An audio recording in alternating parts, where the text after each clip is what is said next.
The charities are, in fairness to them, hands down, huge credit, and they're doing what they can do, and they're dealing with the fallout of years of inaction. The only thing that will make a difference now is if we bring in measures to stem the tide of families presenting as homeless. We've always had single men in particular who are homeless, and a few single women. We've never had this tide of families presenting as homeless, and that's what's causing the biggest concern.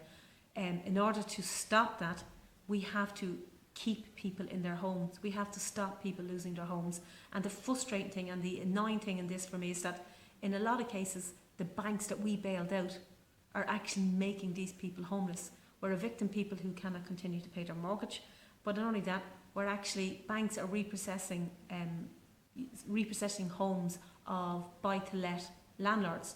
And the buy-to-let landlords were the ones that people were renting privately, and they are the families that are presenting as homeless.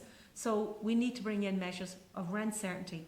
The measures that the Minister brought in, though I welcome any effort, it's just not enough. We need to bring in proper rent certainty, rent control. Rent certainty is a better term. We also need to make people aware of their rights, and the threshold campaign for the tenancy protection, that has been really successful. They've managed to keep over, I think it's 800 families in their home that would have presented as homeless. And so if you give people the information that they need to understand the rights, because you do have rights, so that sometimes a landlord can't just evict you on a whim. There are rules, there are regulations that he or she must follow.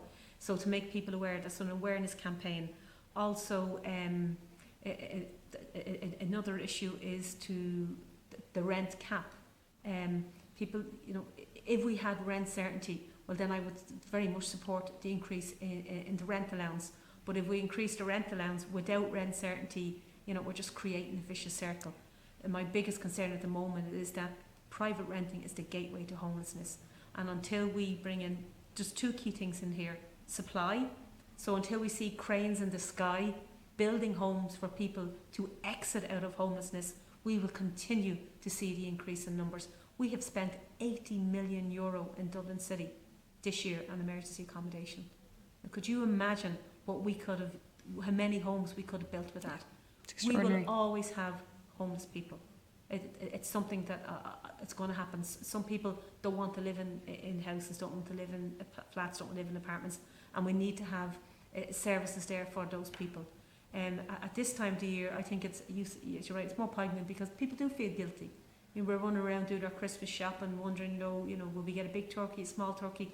Then you walk down Grassley Street and you see all these people homeless, and it's people do question it then, and people make a voluntary contribution. But those people are homeless all year round. For some reason, we see it at Christmas. Plus, at Christmas, there's an urgency in it because the weather changes, and it's the weather and the cold conditions that can kill people. And that's why Dublin City Council has a cold weather initiative every year, and they kick-started it early this year, and they've provided 100 additional beds in a place called Bruinshire in Thomas Street. But for the first time ever, these are not just beds, they're actually much more than that. They're not camp beds, they're proper beds. It'll be 3 people to a room, but the most important thing is that there'll be a doctor, a nurse and caseworkers available to the people who present there. So it would be wraparound supports where we hopefully might capture some of the entrenched rough sleepers who don't tie into services, that if they come up to Bruinshire, that they'll get to meet a doctor and a nurse, and hopefully then we can get them up onto the system and give them the help that they need. But treat them as they would expect to be treated themselves is very important, to treat everybody, but particularly the most vulnerable in society, with dignity and respect.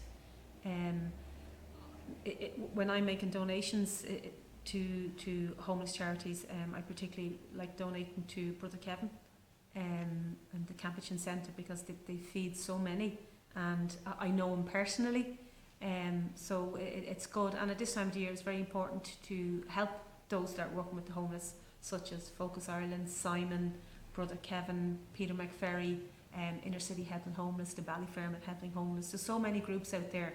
I mean, in the last year, the last 18 months, I think we've actually seen the compassion that Dublin people have with the volume of people out there every night helping the homeless.